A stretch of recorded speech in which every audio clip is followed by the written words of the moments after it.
Originally हमेशा यही कहता हूं कि आपने जंगें कर ली हैं, आप गरीब मुल्क हैं, आप डिफेंस के ऊपर आपके बाजू मरोड़ कर इतने इतने बड़े आपके बजट बनाए जाते थे, और उससे हासिल क्या हुआ? पिछले 70 सालों से 75 सालों से कुछ भी हासिल नहीं हुआ। तो मेरे ख्याल में it's nothing wrong to give a chance to the harmony and diplomacy and dialogue. मेरे ख्याल में you can not lose in that game. Matter of fact this is how Pakistan को गुडविल जेस्चर के जरिए की वजह से भारत को मुबारकबाद देनी चाहिए कि आपके पड़ोस में G20, आप हालांकि उसके मेंबर नहीं है, लेकिन उनकी मेंबरशिप आपके पड़ोस में आ चुकी है और उसका इंपैक्ट होगा। मोदी साहब ने उसके ऊपर जो स्टेटमेंट दी है, मैं आई एम सरप्राइज्ड हूं। हेलो दोस्तों, जय हिंद। दोस्तों, पाकिस्तान मीडिया का कहना है कि पाकिस्तान को भारत के G20 मेंबरशिप के लिए मुबारकबाद देना चाहिए। इससे दोनों के रिश्ते अच्छे होंगे और उनका ये कहना है कि पाकिस्तान को भारत के साथ ट्रेड शुरू करना चाहिए। इससे पाकिस्तान को फ़ायदा होगा और उनका ये कहना है कि पाकिस्तान अपना पूरा बजट डिफेंस पे खर्चा कर देते हैं, मुल्क के डेवलपमेंट पे ध्यान नहीं देता है। और उनका ये कहना है कि पाकिस्तान एक गरीब मुल्क है, पाकिस्तान भारत के साथ जंग करके देख लिया लेकिन कश्मीर इश्यू सॉल्व नहीं कर पाया। कश्मीर इश्यू सॉल्व करना है तो भारत के साथ बातचीत से सॉल्व हो सकता है। आज की इस वीडियो में इसके बारे में चर्चा किया जाएगा, तो चलिए देखते हैं आज की इस वीडियो को। लेकिन इससे पहले अगर आप इस चैनल पे नए हो तो चैनल को सब्सक्राइब करें ताकि हर वीडियो आपको मिलती रहे।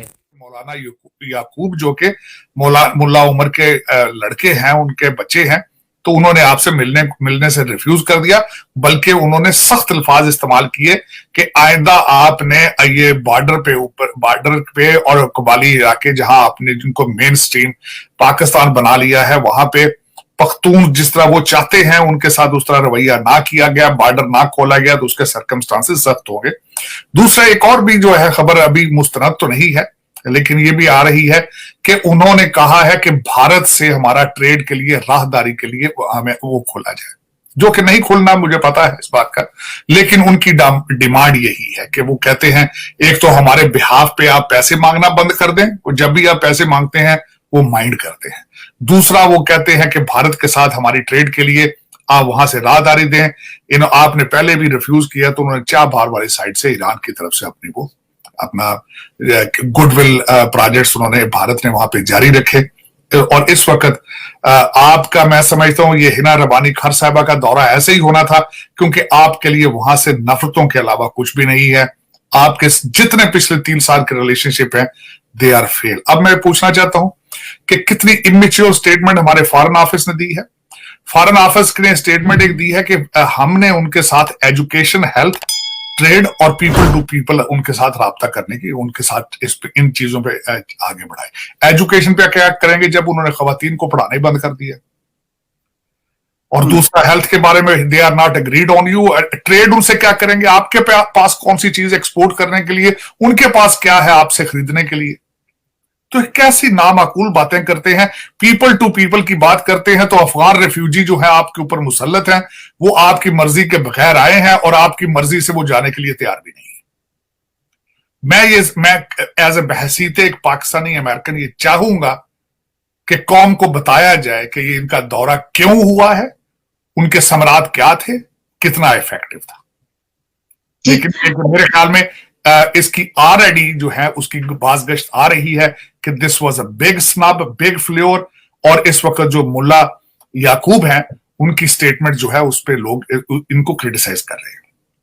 उसके बाद आपने फरमाया कि आज पहला दिन है G20 का। मेरे ख्याल में पाकिस्तान को गुडविल जेस्चर के जरिए की वजह से भारत को मुबारकबाद देनी चाहिए कि आपके पड़ोस में G20, आप हालांकि उसके मेंबर नहीं है, लेकिन उनकी मेंबरशिप आपके पड़ोस में आ चुकी है और उसका इंपैक्ट होगा। मोदी साहब ने उसके ऊपर जो स्टेटमेंट दी है, मैं आई एम सरप्राइज्ड। उन्होंने कहा है कि हम उन ममालिक की आवाज बनेंगे जिनकी इस रीजन में जिनकी आवाज पहले नहीं पहुंचती G20 के पास। Very nice, well done.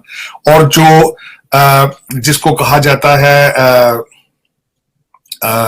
Eastern Globe or Southern Globe or something, it is very his statement has been taken very well. तो ये एक बहुत बड़ी बात है। इसके बाद G20 के बहुत ज्यादा मीटिंग्स होंगी यहाँ पे इसी साल के अंदर, कॉन्फ्रेंसेस होंगी। उसमें उसका शेड्यूल भी आ चुका है, इसी साल के एंड तक होंगी वो। मैं समझता हूँ कि बड़ी पॉजिटिव बात है, G20 की मेंबरशिप इज इन इंडिया। उसके बाद अब मैं कोई थोड़ी सी बातें जो करना चाहूंगा कि हमारे नेशनल इश्यूज पे क्या बातें होंगी। हमारे इस वक्त आसम जो मुनीर साहब हैं, उन्होंने आए हैं, उन्होंने सबसे पहला स्टेप तो मैं समझता हूँ बड़ा अच्छा है, लेकिन क्रिटिसाइज भी बहुत किया गया, ट्रोलिंग भी बहुत की गई उनके इस इवेंट के ऊपर, जिसमें उन्होंने बाजवा साहब ने छड़ी उनके हाथ में दी। उसको डायरेक्टली कंपेयर किया गया भारत के जो वहां पे यही सेम सेरेमनी होती है, ये जो मैजिक वांड पकड़ाई जाती है, तो ये इसी के लिए उन्होंने बताया है किस तरह एक कमरे के अंदर इवेंट होता है। तो उसके बाद आसम मुनीर साहब ने बड़ा अच्छा स्टेप लिया, उन्होंने इसको खत्म किया। उन्होंने कहा कि आइंदा इस तरह करोड़ों रुपए इस पे खर्च नहीं किए जाएंगे। जो बड़े इश्यूज इस वक्त नजर आ रहे हैं उसमें ये भी है कि भारत पाकिस्तान की, अब हम बात करें बॉर्डर्स की, उसमें आपने कहा कि भाई G20 पे अब पाकिस्तान को जो मुबारकबाद देनी चाहिए, तो क्या पाकिस्तान ये नहीं कहेगा कि हमें बुलाया जाता है या हमें भी बुलाया जाए तो फिर जो है हम हिस्सा बनेंगे, या ये कि हम मुबारकबाद दे देंगे? कोई इस तरह की क्या बात इस तरफ से हो सकती है? देखिए, उसमें मेरी ओपिनियन ये है कि G20 सबसे पहले तो पाकिस्तान उसका मेंबर नहीं है। ये डेफिनेटली मैं ये समझूंगा कि G20 की अगर मेंबरशिप भारत के पास आती है तो उनको, और उन्होंने बात की भी है इनडायरेक्टली, कि जिन कंट्रीज की कोई आवाज नहीं जाती, कहां पहुंचती, हम उनको लेंगे। और बहसीते नेबर उनको चाहिए कि इंक्लूसिव पाकिस्तान, बांग्लादेश, नेपाल, भूटान, इनको साथ सबको इंक्लूसिव रखें वो, और मेरे ख्याल में शायद रखें भी वो। लेकिन उसमें मुबारकबाद देने के फायदे हैं, बल्कि मुबारकबाद ना देने का कोई फायदा नहीं है। This is how I see it. वो जिस तरह वो कहते हैं कि हाफ ग्लास फुल और half glass empty, so that उस अप्रोच के जरिए मैं समझता था कि अगर मुबारकबाद दें तो may be the Bharat include Pakistan in the future. अगर ना दें, क्रिटिसाइज करें, तो फिर वो अगर उन्होंने करना भी होगा तो फिर भी नहीं करेंगे। This is how I see it. मेरे ख्याल में this is how it's a matter of leadership, it's a matter of matureness, it's a matter of looking a way forward versus कहते तनकीद बराए तनकीद, उससे कुछ भी नहीं होता। Negativity makes you negative, positivity makes you positive. तो मैं ओरिजिनली हमेशा यही कहता हूं कि आपने जंगें कर ली हैं, आप गरीब मुल्क हैं, आप डिफेंस के ऊपर आपके बाजू मरोड़ कर इतने इतने बड़े आपके बजट बनाए जाते थे, और उससे हासिल क्या हुआ? पिछले 70 सालों से, 75 सालों से कुछ भी हासिल नहीं हुआ।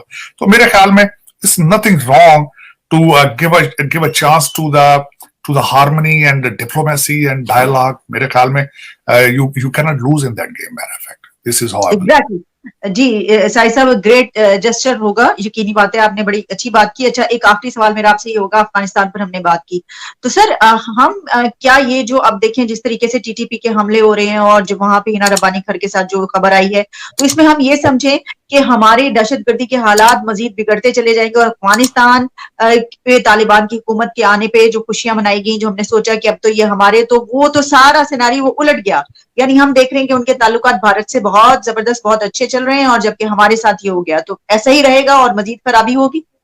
बिल्कुल, इसमें मजीद खराबी होगी। उसमें मैं अर्ज ये करना चाहूंगा, अली, आपका क्या ख्याल है? हमारी एजेंसियों को ये पता नहीं था कि वहां पे ऑन ग्राउंड रियलिटी क्या है, आपके लिए कितनी नफरतें मौजूद हैं।